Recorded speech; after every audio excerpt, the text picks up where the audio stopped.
What is 21% of 371?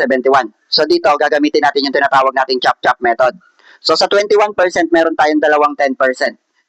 So dalawang 10% at saka isang 1%.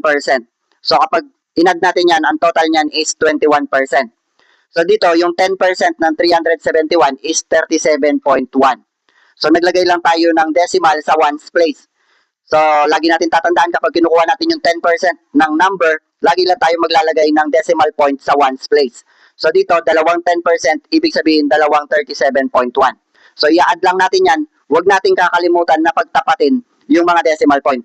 So 1 plus 1 is equal to 2. Tapos yung decimal point, 7 plus 7 is equal to 14. 1 plus 3 plus 3 is equal to 7. So 74.2. Tapos meron pa tayong 1%. So yung 1% ng 371, 3.71. So 1%, ibig sabihin maglalagay lang tayo ng decimal point sa hundreds place. So dalawang number bago yung decimal point. So dito, i-add lang natin yan. So lagi nating ipagtatapat yung decimal point.